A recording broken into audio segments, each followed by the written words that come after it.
So I'm going to begin with my sort of formal remarks, and I also have some slides which I hope will be interesting.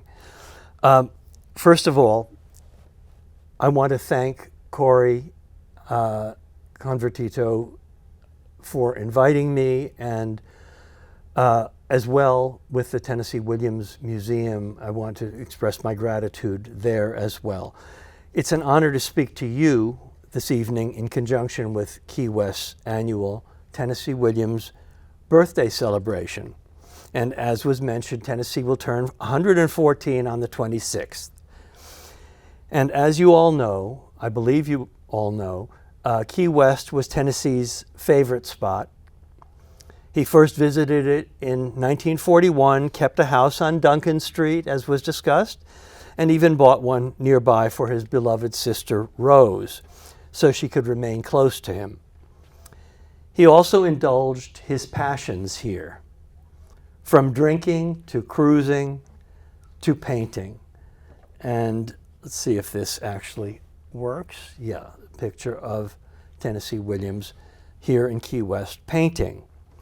His wonderful collection of paintings, and by the way, I think that Corey sold them short. I went today. It's really extraordinary to see an artist like Tennessee Williams working in a different medium. So I very strongly recommend you go to the Key West Art and History Society, Historical Society, and it's a small room, but it's really well worth your while. And also there is an interview with David Walkowski, who was the person who collected these paintings. And the paintings are all from this period in which he lived in Key West and painted with the assistance of Mr. Walkowski in the 1970s. Corey can tell you much more about that. So that is housed under Corey's outstanding curatorial oversight. And I want to just give you, since an image, which is one of my favorite paintings, not just in this collection, but anywhere. It's a painting of David Walkowski, Tennessee's friend. And it's very interesting, both in terms of the coloration and the style, and to see how he went about it.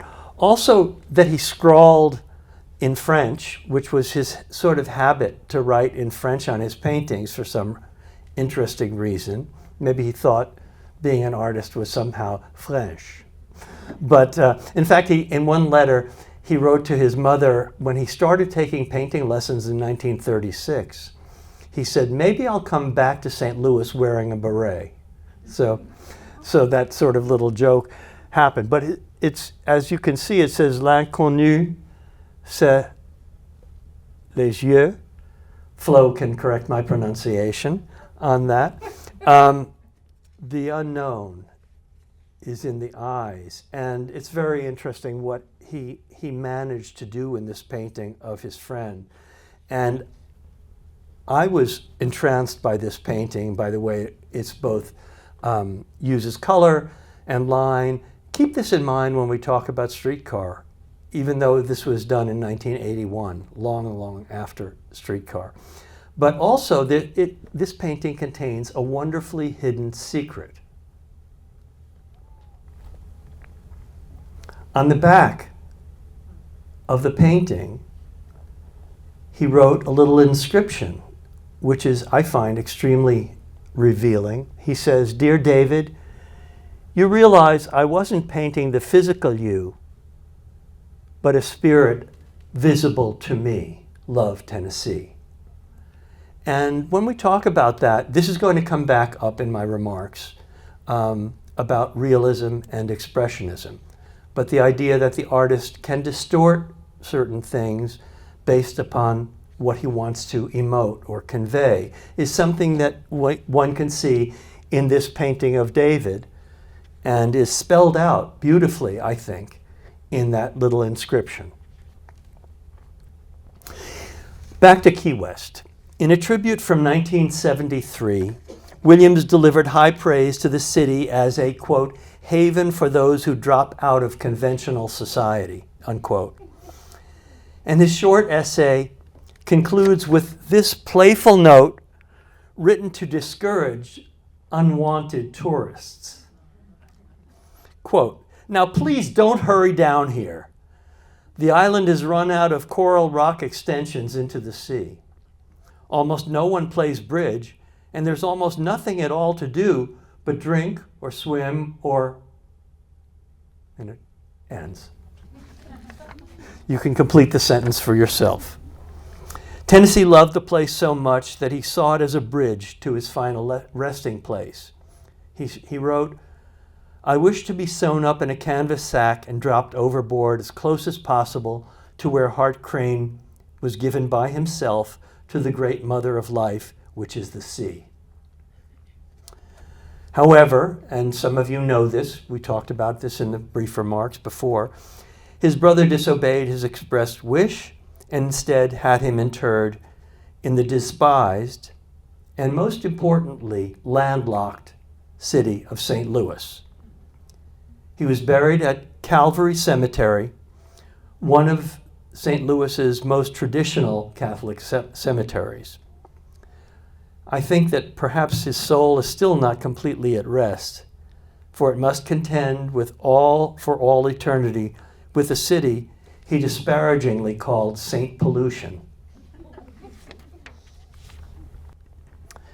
Here in an interview given to the St. Louis Post-Dispatch in 1947, later after Streetcar, he wrote, in the headline, you can still see it, the St. Louisans cold, smug, complacent. Also, as if that weren't enough, intolerant, stupid, provincial, says Tennessee Williams, local boy who made good as a playwright. So Williams was not yet as famous as he would become, of course, but he got some bad publicity there. That's why we were talking about the St. Louis Festival appeared much later than some of the other ones. They've claimed, they've been the Johnny-come-lately to St. Louis's festivals. In the next slide, we're going to see his grave. And directly adjacent to that of his puritanical mother, called by Williams himself, Miss Edwina, and shown here with him at age 5 in Mississippi. It is also a particular honor to speak to you about this play, A Streetcar Named Desire, the play that you are currently celebrating here in Key West, and the play that was not only, I believe, his finest work, but also, in my opinion, the greatest American play ever written.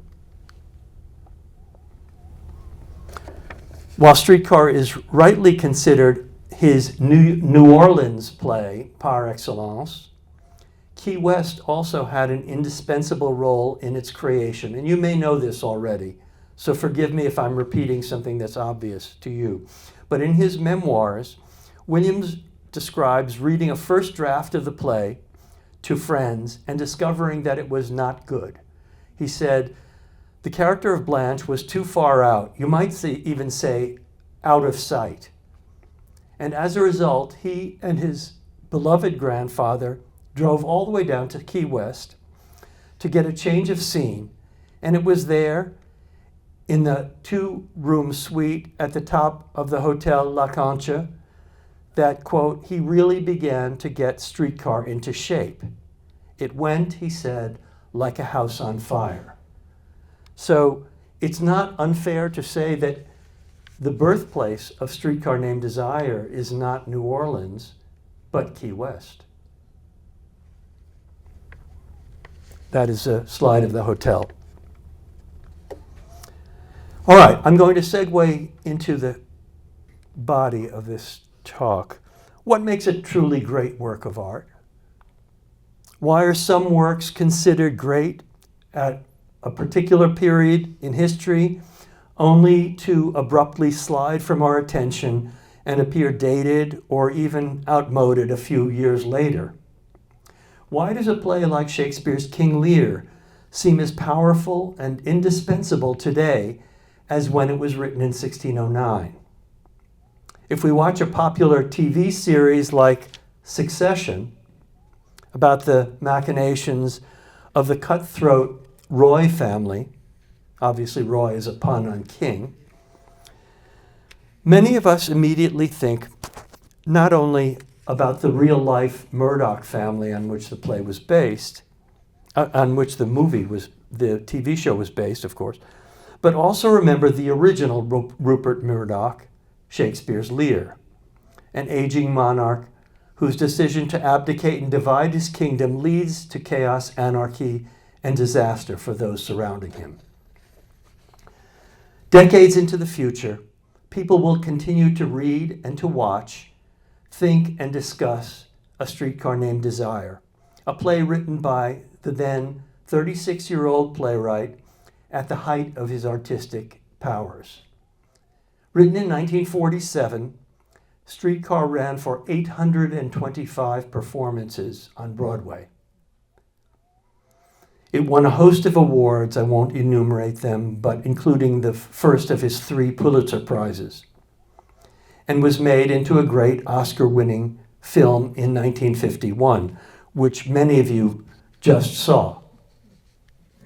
Can I just see a show of hands? How many of you have either read or seen the film? Okay, good. Certainly a large majority. Both the Broadway production of and the film were directed by the same director, Elia Kazan, and neither has lost its remarkable hold on our collective imagination in 3/4 of a century. Indeed, in our own political climate, where the question of toxic masculinity is ubiquitous, Streetcar may seem a more relevant play than it ever was, in questions that it poses about male power and man's subordination of women in society. Among other things, we should remember that Streetcar is about power and powerlessness. In the past few decades, Streetcar has inspired not only performances, both good and bad, but entire festivals, parodies, spoofs, and in popular culture. In vehicles as disparate as Mad Magazine, and here you can see the spoof which was done in 1956, also contains the rose tattoo in the image on the right, your right. The one on the left is clearly Stella and Blanche, and then a sort of caricatured figure of the rose tattoo comes into play there. I know that's a particularly interesting film for people in Key West. Mad Magazine, it was done in a TV movie with Anne Margaret and Treat Williams. The Simpsons, starring the inimitable Ned Flanders as Stanley.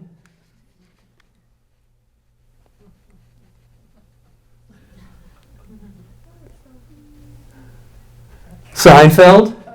I don't know if you remember the episode where Elaine has taken too many pills for her back problem, and she meets Uncle Leo's fiancée called Stella, and she's completely drugged up, and she just keeps saying, "Stella!" and she can't control herself. And I love the way that Jerry's father is looking at her here, the complete deadpan look. And even Woody Allen, Blue Jasmine, which is a riff on Streetcar. Streetcar has been lampooned and reimagined in all sorts of ways, but none of these later connections truly explain, at least they don't to me, why this particular work of art has and still exerts such a unique power on the American psyche. So much so that in looking for material for this very lecture, I came across the following quote online. From building the Trump Tower to presiding over the Miss USA beauty pageant to driving around on his Scottish golf course for all the world to see, it is clear that Trump has always had to be at the center of a world that was the biggest and shiniest. The same spirit drives Stanley in Streetcar, and quotes the play. Remember what Huey Long said, every man is a king. And I am the king around here, so don't forget it. It is the only way both men view themselves as having the ultimate power in the worlds they are part of that is strikingly similar. In this talk, I will delineate a few of the reasons why and propose a number of characteristics which seem to me to have contributed to Streetcar's iconic status. But there are undoubtedly others to add to this list, and maybe you have some suggestions yourselves. Just briefly, controversy always breeds excitement in an audience. This play has violence, rape, and incestuous rape, as it was considered then, insanity, homosexuality, sexual promiscuity, particularly among women, which wasn't a topic seen before. Formal innovation, I briefly touched on this when we looked at the painting of David Wolkowski, realism and expressionism. The main characters, of course, are the focus of our attention, and they will be here. Blanche Dubois and Stanley Kowalski. And then getting the colored lights going, which is a quote that's what Stanley calls sexual intercourse, his pet name for it.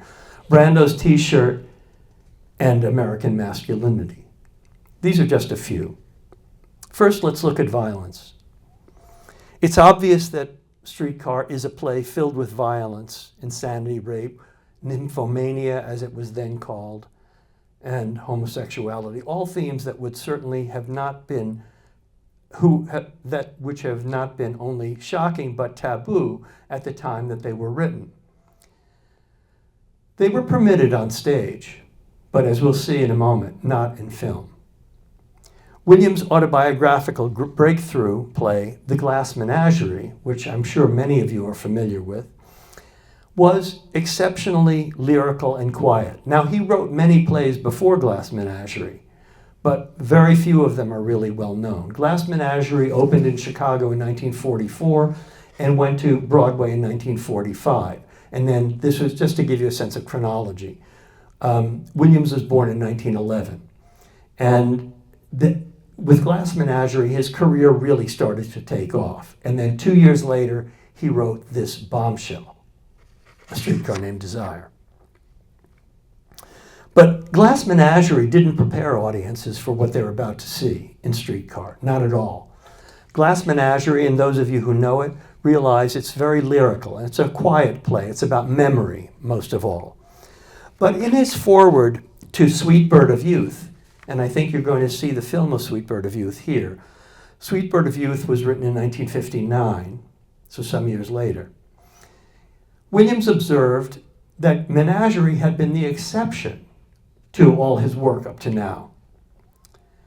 During the 19 years in which I've been a writer, I've only produced 5 plays that are not violent, he said, noting that at the age of 16, his first published work was a short story called The Vengeance of Nitocris, a short story in which an Egyptian queen who has, by the way, a quasi-incestuous relationship with her pharaoh brother,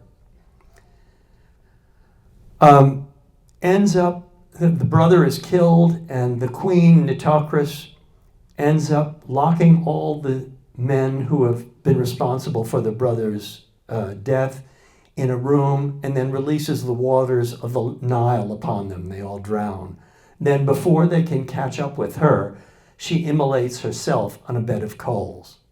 This was written when he was 16. Indeed, anyone who even casually examines Williams' plays, including Sweet Bird of Youth, will find a predilection for violent action, castration, self-immolation, prefrontal lobotomies, And if you don't know about this, that was a procedure that was of great importance to Tennessee Williams because his own sister, Rose, suffered a prefrontal lobotomy in 1943. We'll notice that there is this predilection for violent action. When Streetcar first appeared on stage, the review in Variety mentioned this. The play was a mixture of seduction, sordid revelations, and incidental perversion, which will be revolting to certain playgoers, but devoured with avidity by others. And then the drama critic of the New York Post said, the play is feverish, squalid, tumultuous, painful, steadily arresting, and oddly touching. I quote these not as bad reviews or as negative reviews, but simply even the positive reviews were aware that this was something different. And this was very heady stuff for a New York sophisticated Broadway audience. If the play was shocking to Broadway, it would have been much more devastating on screen. As you know, then and now, film is a much more mass medium than the theater. And one scholar on the subject wrote, Hollywood would never be the same after the release of A Streetcar Named Desire. Hollywood in 1951 was governed by the PCA, Production Code Administration, which worked diligently with the Catholic Legion of Decency to determine what was proper and what was improper for audiences. The PCA was run by a conservative, Joseph Breen, from 1934 until 1954. Breen's assistant at the time said that, quote, for the first time we were confronted by a picture, now I'm talking about the film here, by a picture that was obviously not family entertainment. You're right to laugh. Streetcar broke the barrier. Tennessee Williams was something new to movies. The stage got a shock from Tennessee Williams. We got twice the shock. Now we know that a good deal of what we decide in censoring movies is not morality, but taste. And it all began with Streetcar. So that was said by the assistant to this head of the Legion of Decency. In the late 1940s and 50s, cinema chose to avoid truly innovative and modernist experimentation, which was happening in America and in Europe in the early 20th century, in drama and in fiction and in poetry. In its depiction of sin and vice, it was important that these things be, quote, recognized for what they were. Now, Williams' play forced Hollywood to, quote, accommodate a very different kind of literary property, unquote, so that for the first time, the triumph of virtue over vice was complicated, convoluted, and both were seen, virtue and vice, as inextricably linked and both part of the human condition. As Williams himself put it, quote, it was not that one person was bad or good, one right and one wrong, but that all judged falsely concerning each other. While the playwright himself took the guise of a quote-unquote ghost who sat over the affairs of men and made a true record of them. Now I'm going to turn to formal innovation in Streetcar. The staged version of Streetcar is a fusion of two usually very distinct styles. Realism, then the predominant style of American drama of the 1930s and 1940s, and European expressionism, a style which originated in Germany in the early teens in Germany, and of the 20th century, of course, and employed visual distortion and arbitrary coloration to present drama through the eyes of an individual consciousness. Here, I'd like you to just reflect back. I won't turn to the slide again, but to the painting of David Walkowski, right? The unknown is in the eyes. And this Williams saying, it's not the physical you, It's the UIC. That's almost a textbook definition of what expressionism is. Williams often used his one-act plays or short stories as a kind of sketch pad for working out the ideas of a full-length play.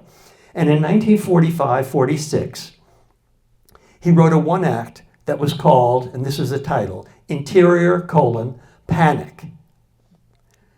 In the opening stage directions, Williams wrote the following: "We are seeing the world through the eyes of a person in a state of panic. It is through her senses that the play is projected." So I hope you understand that. He's not concerned with objective reality as much as how this person sees reality. Thus, at the start of the play, the leading character, who is then called Blanche Shannon, not Blanche Dubois, hears voices and sees things that the audience realizes are not real and only exist in her imagination. The sound, first we hear the sound of an approaching locomotive, and then that's followed by a mysterious voice, not by one of the characters, it's a voiceover, which shouts, "Unfit for her position, unfit for her position, unfit for her position." In describing the interior of the set for this play, this one act, Williams writes, "Two rooms are exposed, upstage and down. It is important the way it might have been, it is somewhat the way it might have been painted by Van Gogh," so the Dutch painter Vincent van Gogh, in his feverish interiors, with an abnormal emphasis on strident colors. Distortions and irregularities of design may be added to bring out the hysteria in this view. The white plaster walls of the interior are stained with lurid projections. Here's a reproduction of a painting by Van Gogh, which perhaps Williams was thinking of as a kind of model. There's no attempt to create absolute realism, is there? Everything is, and you can think about almost any of Van Gogh's paintings in this regard. Although the final version we know of Streetcar does not begin this way. I mean, after all, you've seen the movie. The movie is the same in that sense. We see Blanche arrive in the quarter in a white suit with fluffy bodice, necklace, and earrings of pearl, looking very much as though she were arriving at a tea party in the Garden District of New Orleans as she tries to locate her sister's lodging in the French Quarter. It's significant that the first words spoken to her by the upstairs neighbor, Eunice, express Blanche's foreignness, her out-of-placeness. "What's the matter, honey? Are you lost?" And in fact, that notion of being lost is crucial to our understanding what Blanche is in Streetcar. It's her last stop, isn't it? Streetcar, unlike this one act that I described, which Williams used to develop his vision, begins in realism, a world that is still easily recognizable to us as objective reality, both play and film. However, as Blanche loses her bearings, her last hold on sanity, and realizes that Mitch, her cleft in the rock of the world, for example,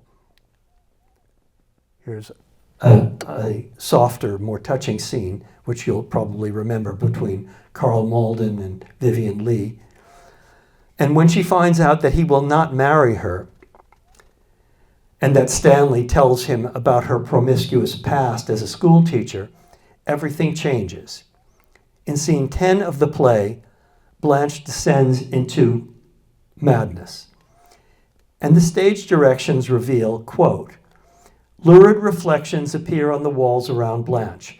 The shadows are of a grotesque and menacing form. The night is filled with inhuman voices like cries in a jungle." So it's not only lighting, but also sound. Thus, the form of the play has changed, challenging audiences in a way that was then new to American drama.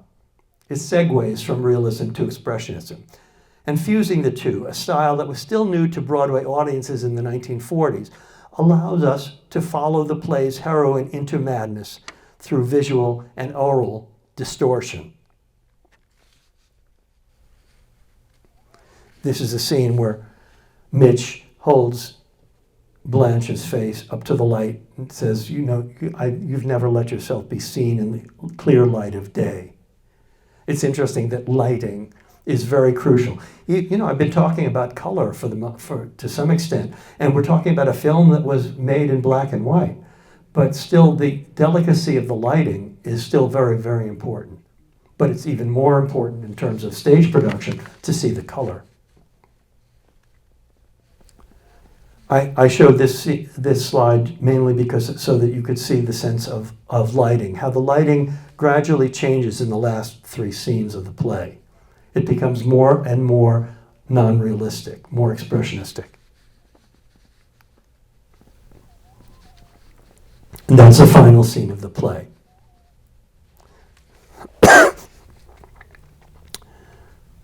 Williams retained his connection to the inspiration of Vincent van Gogh, which we saw in this rough draft in Interior Panic, in Streetcar. And if you've read the play, this would not come about if you just saw the film, but if you read the play, scene 3 has a subtitle. It's the only scene in the play that has a subtitle. It's called The Poker Night, and has the following detailed description. There is a picture of Van Gogh's of a billiard parlor night. The kitchen of the poker players now suggests that sort of lurid nocturnal brilliance, the raw colors of childhood's spectrum. The poker players wear colored shirts, solid blues, purple, red and white check, light green, and they are at the peak of their physical manhood, as coarse and direct and powerful as the primary colors. There are vivid slices of watermelon on the table, whiskey bottles and glasses, and then, for a moment, there is an absorbed silence as a hand is dealt. One of Williams' preliminary titles for the play was The Poker Night. He was going to call the entire play The Poker Night. And another was The Primary Colors. So it is clear that this set description was extremely important to the playwright. The absorbed silence that he insists upon at the start of the scene, which you don't have in a movie, tells us something else.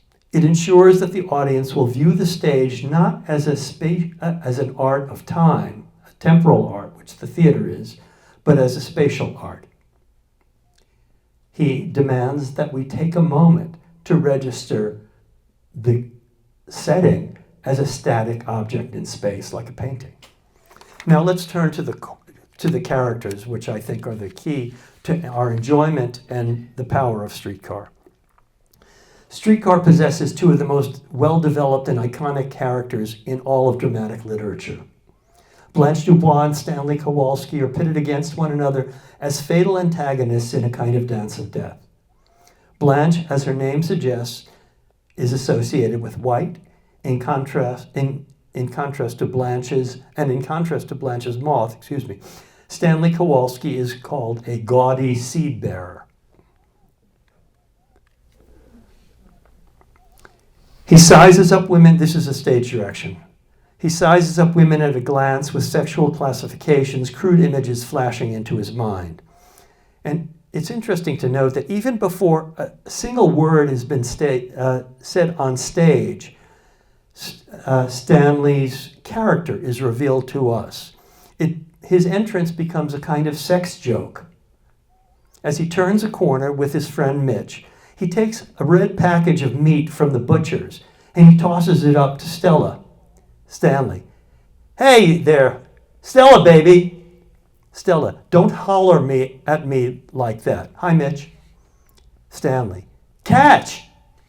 Stella, what? Stanley, meat. A few lines later, the women in the quarter are heard laughing about what they've just seen. What was that package he threw at her? When another woman tells her, you hush now. The first woman continues to laugh and replies, catch what? Streetcar may be a tragedy about to unfold, but the opening moments strongly reveal a visual and above all sexual banter which is characteristic of the quarter. Remember, Mitch says to Blanche, it don't matter how you look in the quarter, when Blanche says she doesn't feel like she's properly dressed to sit outside on the steps after scene 3 is over. Later, Stanley is described as a richly feathered male bird among hens. However, the obviousness of the two characters' opposition is immediately complicated, and here, I think, speaks the greatness of the play. This is not about good and evil. It's much more complicated. Blanche is associated with whiteness, but she's not nearly as innocent as she appears. She's been promiscuous. She lives in a world of illusions. Williams points out in the stage direction, and we looked at this before, that her delicate beauty must avoid a strong light, and that there's something about her uncertain manner as well as her white clothes that suggests a moth. So Blanche's delicacy and innocence are also balanced by other elements, including a sort of self-destructive urge, the way a moth gravitates toward the flame. And we soon learn about her past in Oriole in the film that has left her vulnerable, guilty, and desperate. We discovered that early on in her marriage has ended when she discovered her young husband in a compromising position with another man and humiliate him in a way that directly leads to his death. And this episode's sexual content of course, is not dealt with in the film. It is in the play. One of the key differences. As a direct result of her guilt about Alan's death, Blanche seeks atonement from her trauma in alcohol and hydrotherapy, constant bathing. She's only relieved of her pain when she drinks or she hears the gunshot of Alan's suicide following the polka music, the Varsuviana, playing in her mind. So Blanche's ostensible innocence is directly contradicted by a profligate lifestyle in which she has been dismissed from her position as a teacher by seducing high school boys. Again, this is sort of finessed in the film. The complexity of her character reveals that she is neither one thing nor the other. She is both innocent and guilt-ridden, highly cultivated and debauched, a delicate moth and a woman who has destroyed a gay man and is seeking her own destruction as punishment. In meeting Stanley, she meets not only her antagonist, but the culmination of her death wish through her desire. As she says to Mitch, "The first time I laid eyes on him, I thought to myself, that man is my executioner."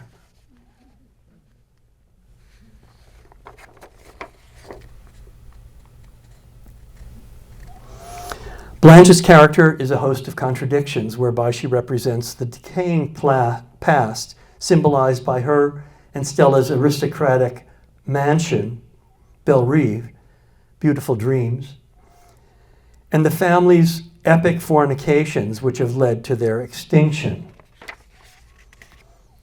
But while she is part of that long parade to the graveyard of her decaying ancestry, she is also, and we are never allowed to forget this, I think, in a powerful production, that she is highly intelligent and cultivated. She's worked as a teacher, quote, to instill a bunch of Bobby Soxers and drugstore Romeos with a reverence for Hawthorne, Whitman, and Poe. And as such, she represents a kind of civilized quality that is opposed by the brutal and materialistic New South that Stanley represents in his plain-spoken crudeness and vulgarity. The audience feels that something beautiful is being crushed as the result of the passing of Blanche's inevitable downfall. And this accounts for the complex, tragic feeling that we feel at the end of the play. And Stanley's character is complicated as well, particularly as it is played by Marlon Brando in the film. No other production has managed to create this kind of tension the way Brando did in his film performance. As Blanche points out to Stella, begging her to leave him, there is the animal there present. He acts like an animal, has an animal's habits. eats like one, moves like one, talks like one. There's even something subhuman, something not quite to the stage of humanity yet. Sorry, I jumped. Something ape-like about him, like one of those pictures I've seen in anthropological studies. Thousands and thousands of years have passed him right by, and there he is, Stanley Kowalski, survivor of the Stone Age. And yet, and this is the brilliance of the film and the writing, there is also something tender, affectionate, and endearing about his brutishness, something that transcends mere cruelty in destroying Blanche's last grasp at happiness with Mitch, the action that precipitates her final mental collapse in the play. In spite of his undeniable and horrific cruelty, Stanley remains a kind of angry child. And while his tenderness for Stella doesn't redeem his brutishness and savagery, his desperation and repentance does allow us to understand it and see him as being more than an animal.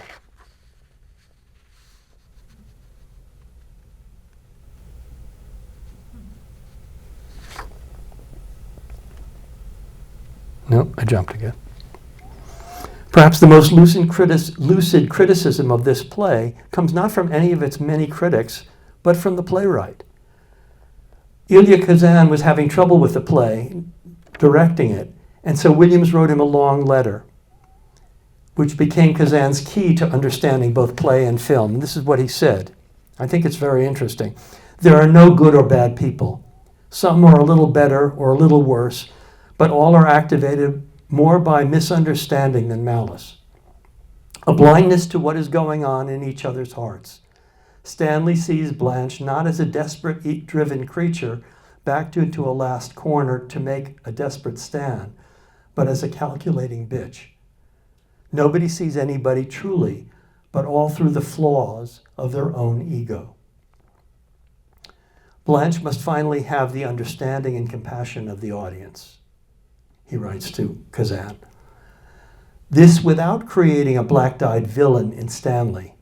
It is a thing, misunderstanding, not a person, Stanley, that destroys her in the end. In the end, you should feel, if only they had known about each other, unquote. It is a measure of the play's greatness that both Blanche and Stanley have achieved an iconic status in American culture that transcends their fictional roles in the play. I can't think of very many characters in literature who emerge as human beings in our culture. I mean, maybe Sherlock Holmes is one. I mean, but it's very difficult to see other examples, or many other examples. Hamlet, perhaps. Blanche is more than the sum of her madness, rape, and victimhood. She also achieves a kind of purity and religious apotheosis at the end of the play, which is actual and not mitigated by lies and illusions. And for this, I used a photograph that I found of Jessica Tandy as Blanche from the Broadway play, so that's not Vivian Lee. Blanche insists that the color of her jacket, and this actually doesn't come from this scene, but it's the best I could do. In that last scene, she insists that the color of her jacket is not blue or lilac colored. Rather, it is, and this is her quote, Della Robbia blue, the blue of the robe in the old Madonna pictures, unquote. And that the cathedral bells, quote, are the only clean thing in the quarter, unquote. Like Williams himself, Blanche insists, I'll be buried at sea sewn up in a clean white sack and dropped overboard at noon in the blaze of summer and into an ocean as blue as my first lover's eyes. Analogously, Stanley has also achieved a kind of iconic extra-literary status that transcends his vulgarity. As embodied by Brando in his torn t-shirt and mumbling inarticulateness, Stanley emerged in later 1950s films as the epitome of American masculinity itself, crude, fearless, anti-intellectual. In later 1950s incarnations such as James Dean or even Elvis Presley, Brando's inarticulate rebelliousness became synonymous with honesty and victimhood, in opposition to a culture which while more refined and articulate, was also seen as hypocritical, dishonest, repressive, paternalistic. Have the Stanleys of our world become our new mirrors of masculinity? Or perhaps, despite or perhaps even because of their brutality and their flaws?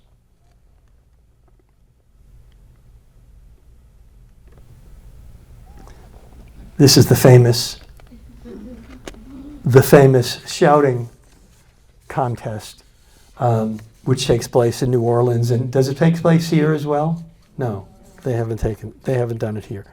All right, we're over time a little bit, so I'm going to stop. I'm going to stop here. I also raised this question, which is interesting. This is again that reprise of that first look between the two. We'll stop right here, and we can take a break now for questions.